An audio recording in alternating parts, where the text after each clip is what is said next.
Tu t'es déjà demandé pourquoi certains héros de films ou de séries nous fascinent autant? Pourquoi, au fond de toi, tu ressens une connexion presque intime avec Gladiator, Batman ou même Dark Vador? Est-ce juste parce qu'ils sont forts, charismatiques, ou qu'ils se battent pour une cause? Non. C'est plus profond que ça.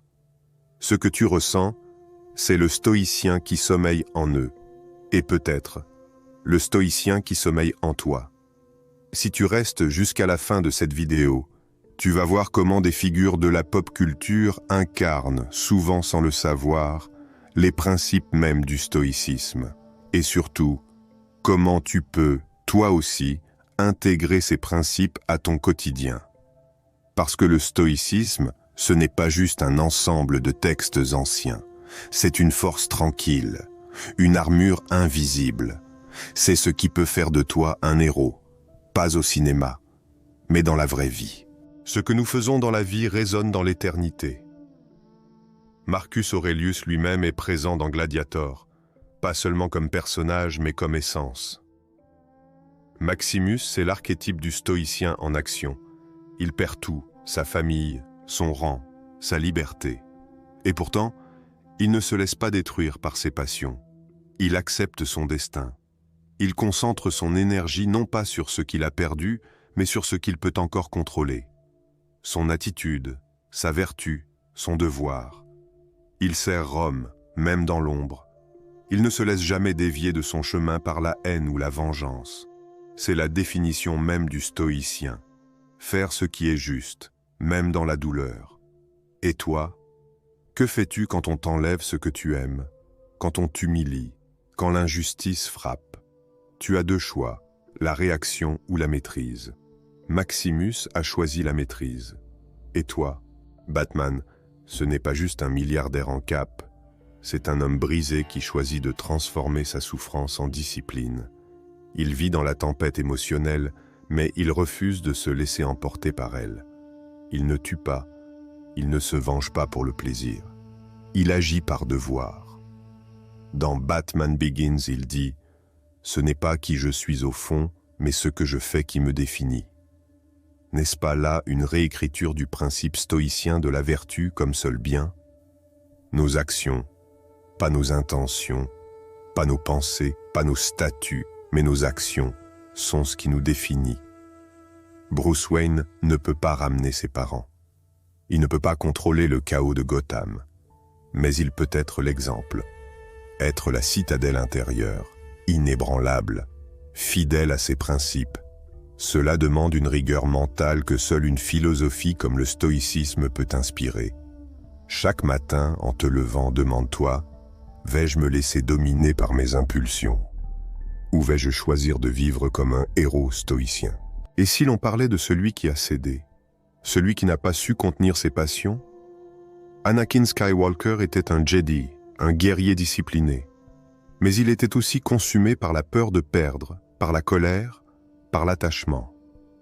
Il a tout sacrifié pour une illusion de contrôle. C'est là un contre-exemple fondamental pour nous, stoïciens. Car Anakin n'a pas su comprendre la leçon essentielle. Tout ce qui est extérieur à nous est indifférent. Ce n'est pas la mort de Padmé qui a brisé Anakin. C'est sa peur de la perdre. C'est son incapacité à accepter l'impermanence. Le stoïcien ne cherche pas à tout maîtriser. Il accepte le destin. Il agit avec vertu, sans garantie de résultat. Dark Vador, c'est le miroir de ce que nous devenons si nous laissons nos émotions prendre le contrôle. John Wick est un homme que tout a quitté. Et pourtant, il se tient droit. Pas parce qu'il est insensible, mais parce qu'il est focalisé. Il pleure son chien. Il honore la mémoire de sa femme, mais il n'est jamais emporté par la colère inutile. Chaque coup qu'il donne est contrôlé. Chaque mouvement est pesé. Il est une incarnation moderne de l'idée de discipline stoïcienne. Il n'agit jamais dans le chaos. Il agit dans l'ordre. Il incarne la tempête maîtrisée. C'est un homme qui a compris que la souffrance n'est pas une faiblesse, mais un terrain d'entraînement. Épictète l'aurait regardé avec respect. Tu n'es pas un esclave de la vie, tu es un athlète de l'âme. T'Challa, le roi de Wakanda, est un héros stoïcien dans son humilité. Il n'agit jamais par impulsion. Même face à Killmonger, son ennemi, il respecte la dignité humaine. Il incarne la tempérance, la justice, le courage et la sagesse, les 4 vertus stoïciennes. Il perd son père. Il est remis en question. Il chute.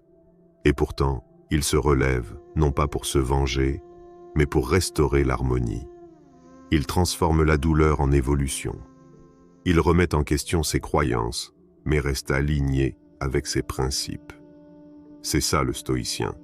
Il peut évoluer sans se trahir. Il sait que sa première mission est de rester un homme de vertu. Alors maintenant, qu'est-ce que tu fais de tout ça? Tu ne vis pas dans un film, mais tu es le héros de ta propre histoire. Et chaque jour, on te teste.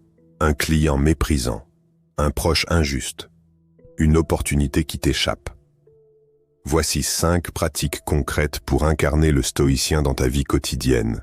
La préméditation des mots, premeditatio malorum. Chaque matin, imagine les difficultés potentielles que tu pourrais rencontrer dans la journée. Non pas pour t'inquiéter, mais pour préparer ton âme. Comme un général qui établit son plan avant la bataille. La discipline de l'assentiment. Chaque fois qu'une pensée négative te vient, arrête-toi, analyse-la. Est-elle vraie? Est-elle utile? Ou n'est-ce qu'une réaction émotionnelle que tu peux laisser passer, comme un nuage dans le ciel? Le journal stoïcien. À la fin de chaque journée, note ce que tu as bien fait, où tu as failli, et comment tu peux t'améliorer demain. Marc Aurèle le faisait, toi aussi tu peux t'entraîner à la vertu. L'examen de la distinction, face à chaque contrariété, demande-toi, est-ce que je peux le contrôler? Si oui, agis, sinon accepte. C'est la clé de la sérénité stoïcienne. L'action par devoir, non par récompense. Comme Maximus ou Batman, fais ce qui est juste, même quand personne ne regarde. Parce que ta dignité ne dépend pas des applaudissements, mais de ton engagement envers tes principes. Tu peux choisir la justice, même quand c'est plus facile d'être cruel. Tu peux choisir la tempérance, même quand le désir est fort. Tu peux choisir le courage, même quand la peur te paralyse. Et surtout, tu peux choisir la sagesse, la lucide clarté de ce que tu peux et ne peux pas contrôler. Chaque héros dont on a parlé t'a laissé un exemple. À toi de créer le tien. Pas besoin d'être invincible. Il suffit d'être inébranlable. Marc Aurèle écrivait « Tu as pouvoir sur ton esprit, pas sur les événements extérieurs. Comprends cela et tu trouveras la force. » Ce que Gladiator, Batman, John Wick ou Black Panther ont en commun, ce n'est pas la force physique, c'est la force morale. Celle que tu peux développer ici, maintenant. Le monde te regarde, mais c'est ton esprit que tu dois discipliner. Tu veux devenir stoïcien? Commence par agir, pas demain, maintenant. Fais de ta vie une œuvre stoïcienne. Tu n'as pas besoin de cap, tu as besoin de courage. Tu n'as pas besoin de super pouvoir, tu as besoin de principes. Et chaque jour, chaque obstacle est une scène. Joue-la avec grandeur. Sois ton propre héros stoïcien. Et surtout, partage cette vidéo si elle a résonné en toi.